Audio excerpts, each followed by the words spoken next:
Hello, everyone, and welcome to McGill Cares webcast series supporting family and informal caregivers. I'm Claire Webster, a former caregiver, certified dementia care consultant, and founder of McGill University's Dementia Education Program.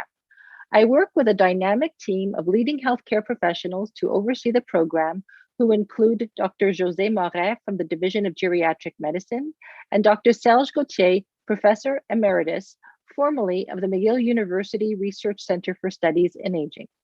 These webcasts are made possible thanks to the generosity of our donors, and I would like to thank the Zeller Family Foundation for sponsoring today's webcast. The topic of today's McGill Cares is having conversations about advanced care planning, which are some very difficult conversations to have. My guest is Tamara Sussman. Dr. Sussman is Associate Professor at the McGill School of Social Work. She has worked with adults and families to manage health-related issues in both hospital and community settings for more than 10 years. Dr. Sussman's research focuses on how health services and systems impact older adults and their family members. Dr. Sussman has been a previous guest of McGill Cares, and we were discussing navigating stress and loss in one of the first episodes of McGill Cares in, I think it was in July of 2020. And today she's here with me to discuss advanced care planning, which is a way to help manage some of the stress of caring for a person with dementia. Welcome, Dr. Sussman. Thank you. Thanks so much for having me, Claire. So I think it's really important to have these conversations and really have a webcast to discuss what it's all about. And so let's start by making sure that we all understand what is meant by advanced care planning. What is it and when should we do it? Yeah, I'm glad you asked that question because actually advanced care planning is used and applied in different ways. So for me, advanced care planning is really about thinking about, talking about, and if you're interested, maybe documenting and writing down wishes, concerns, thoughts, plans for future care that can include, but doesn't have to be limited to end of life care. So for persons with dementia, this can be about what should happen if I start to need more care. I become a bit more dependent. It's not just about the very end of life, but that is a component of it as well.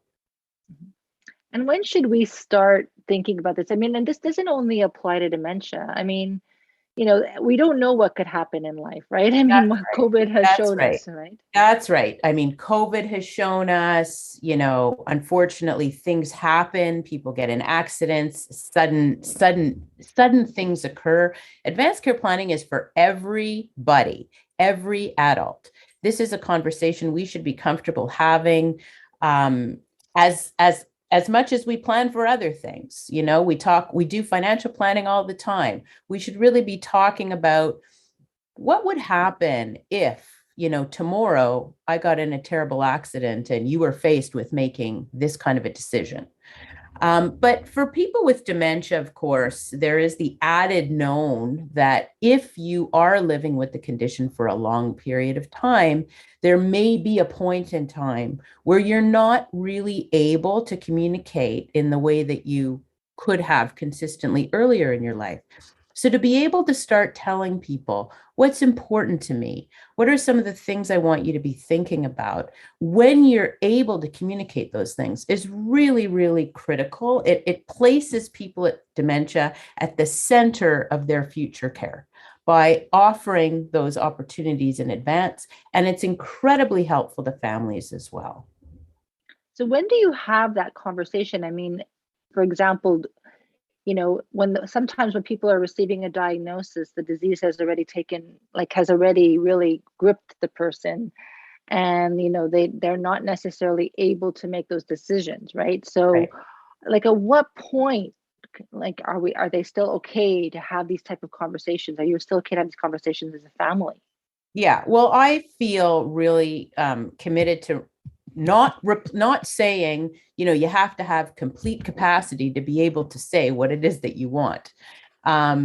We should be talking to people with dementia, of course, throughout throughout their journey, and to the extent that we can, if verbal communication is compromised, of course, just paying attention to when people are happy or when people are sad, that's important no matter what.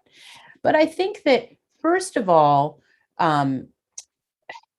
practitioners are really worried about having conversations in advance with people with dementia because they feel that the condition is so stigmatized. So to also then ask people, what might you want if things take a turn for the worse, feels very stigmatizing and feels very worrisome because thinking about the future is distressing.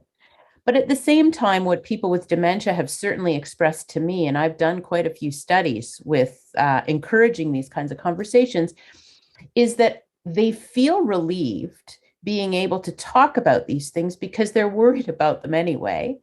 And sometimes, even if they're not feeling the need to talk, a common response might be, oh, I don't need to talk about that. My family knows what I want. They appreciate hearing that their family member would really like to have this conversation because it would help them.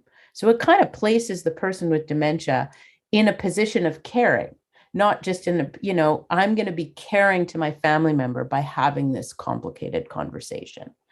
So I feel like, and what are we talking about? To me, we're not just talking about, would you want to be resuscitated at the end of your life? That's often how advanced care planning is sort of reduced. Or would you want a feeding tube at a certain point?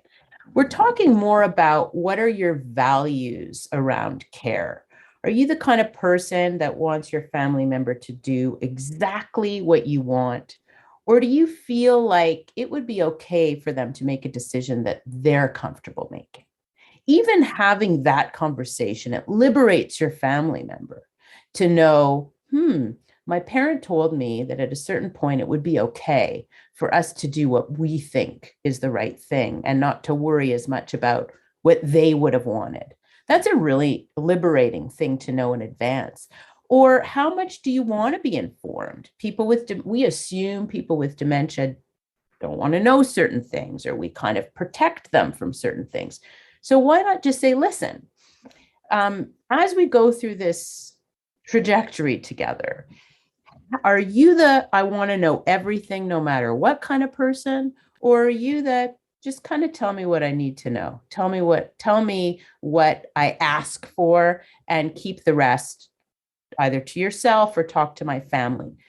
People actually have a range of preferences around these things. So advanced care planning to me is about giving people the opportunity to talk about their philosophy of care and their values related to care, not necessarily making decisions in advance, which is very complicated to do. So just listening to you, I mean, I think then that goes to, I think, it's important that we have these conversations earlier in life because, I would say the majority of families that I work with who are caring for a loved one with dementia, unfortunately, the person who has dementia early on, in many cases, does not recognize that they have dementia. They don't recognize there's anything wrong with them, right? Like my mother was one of those people that, according to her, she was 100% fine. So it would have been impossible for me to have these type of conversations with her. But then, of course, as the disease evolved, we hadn't had any conversations about funeral, what her wishes were, any of that. And then because we had it, all the onus and all the decisions that had to be made were on me. And I kept saying to myself, I wish I would have known what her values, what her wishes would have been 20 years ago, right? Yeah. But we don't have that. Yeah. Right. So more so then it becomes important, I think, at a certain time for families to sit down and say, in the event that something happens to me, this is what I need, what I want, right? Yeah. And another strategy, I mean, there's two things that you said. One is how able is someone to articulate, and the other is they're in denial, so I can't really talk about the future. So the in denial piece can be addressed. I don't think people need to accept that they have a condition to be able to have advanced care planning conversation. I've had family members try the strategy of saying, listen, I'm a bit worried about myself and my own wishes. I want to tell you some of the things that are important to me. And you know what? We've never really had a talk about what's important to you. So the caregiver starts by expressing, because advanced care planning, of course, is important for everybody. So the caregiver starts by expressing, should something happen to me, mom, these are kind of the things that I don't want to have happen. These are the kind of things that I do want to have happen. What about you? What would it be like for you? What would you want the same kind of thing I'm saying or something different? And sometimes, that takes the onus of needing to accept a particular condition off the table. Because really, as we said from the beginning, we should all be having these conversations. It's not about having a particular condition, but it becomes a bit more pressing when you do have a chronic and progressive position. And as you said, Claire, the alternative of not having this conversation, it is so burdensome for families. The bereavement is more complicated. The distress is more complicated. So the better we get at inviting and opening up these conversations in a normalized way, the more helpful that will be for family members. Okay, so then let's lead into another question then. Maybe give us then some tips, some strategies for having these conversations. Because for example, I come from, two parents two immigrant parents. My father was Egyptian, my mother's Finnish. There's certain conversations that we didn't have. There's certain, for example, the thought of, sitting down years ago with my father and saying, okay, Dad, in the event that something happened to your mom, how much money do you have in the bank? How, and I talk to a lot of people. I mean, how do you ask your parents, because one of the biggest stresses for families is, in the event something happens, do we have the finances? What is your financial situation? What bank do you deal with? Do you have insurance? So how do you have these conversations? First of all, I think sometimes we get stressed out about thinking we have to have one big intense moment where we get everything all at once.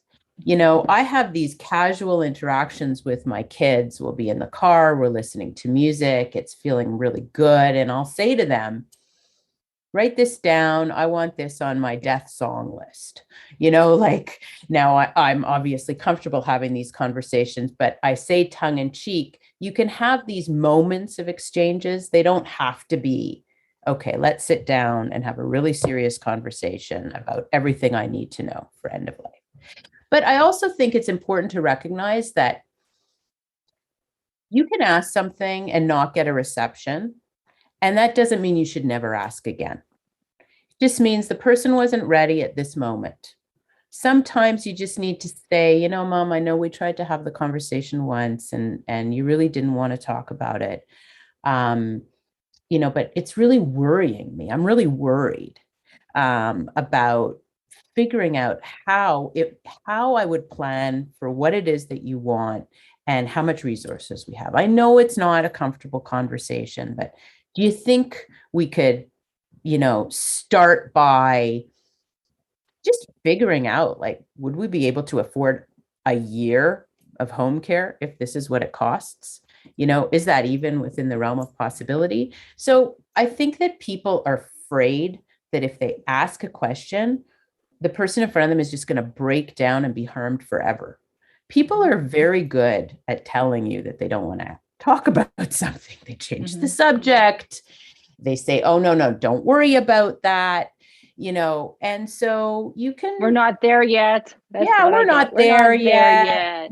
So, turning the conversation to yourself as a strategy. Well, I'd like to tell you what I would want, as an entry point and sort of acting as a model.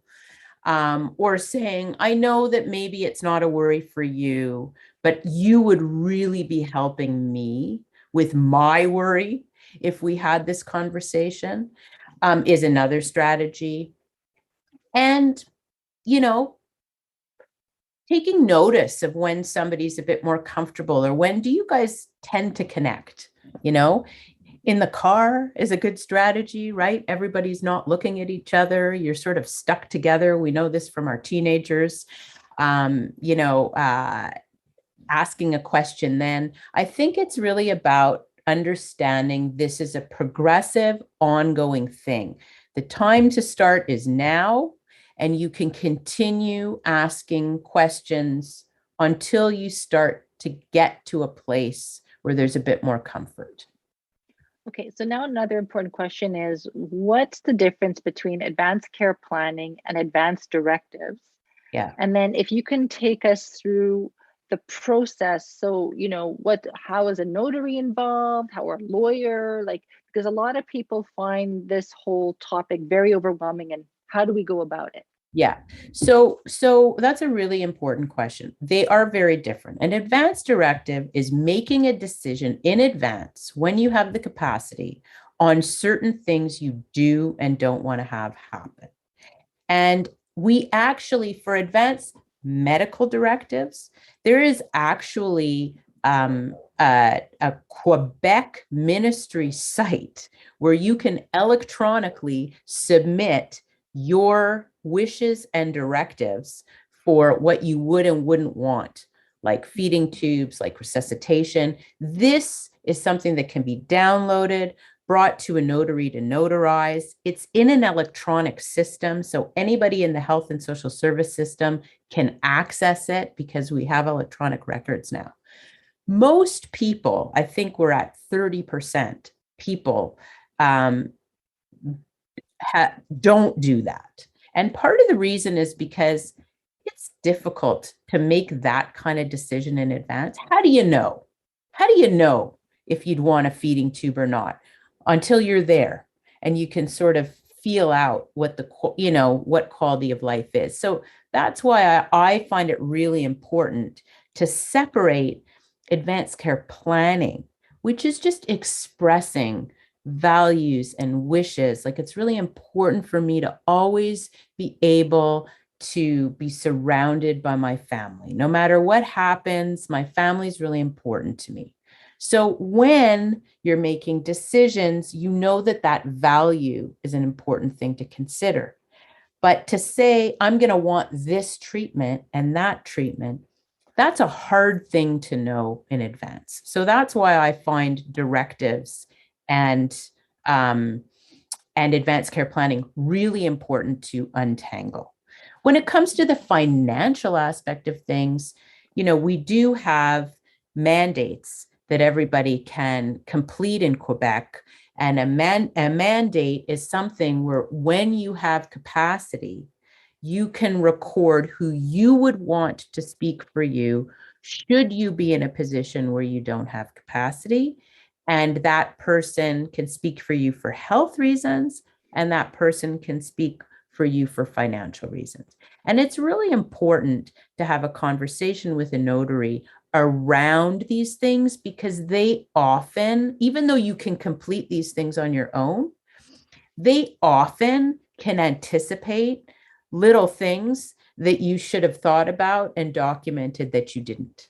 So you can put in a mandate, not only that you want somebody to speak for you, but some of the plans that you want to have happen on the medical end and also on the financial end. So that becomes really, those are the benefits of advanced care planning for a person living with dementia, for their care partners, to try to have everything as much in order as possible. Because if the care partner has to go and have this mandate homologated, the process has already started, right? That's right. And I guess the other important piece to me about advanced care planning is often people know who they want to speak for them, but they haven't told that person anything. And so we're back to, while it's a critical decision to decide who you want to have speak for you, which is what the mandate does, make sure that you arm that person with the information they need to actually be able to speak for you. And that's why the advanced care planning component comes in as critically important. And okay, so let's discuss also just maybe coping with some of the emotions that, care partners, family members go through. I work with some families where, for instance, the spouse or the mother, father has made a family member swear on their life that they would never place them in a home. Yeah. And if they do, you're going to be disinherited, Yeah. or how do people, because sometimes there's no choice, right? And Yeah. like and what COVID has shown us in life, you need to have a plan A and you have to have a plan B. I think everybody would like to live at home and stay at home for as long as possible, but what happens to the if the primary caregiver gets sick, passes away? So how what advice would you have to Yeah. families to deal with So these? I love that question, Claire, because that is the number one concern for family members of people with dementia. So that is the perfect example of the difference between a directive, my plan is I don't want you to relocate me, versus an advanced care plan. Tell me, Mom, what makes it so important for you to be at home? What is it that makes it impossible to think about relocation? Because what that gets at is, values like independence, like privacy, like things that are important to people that, if required, can be replicated to a point in a different care environment, so that the caregiver can say, okay, I couldn't fulfill the don't relocate me part, but I knew that the reason for that for my family member was because privacy was so important.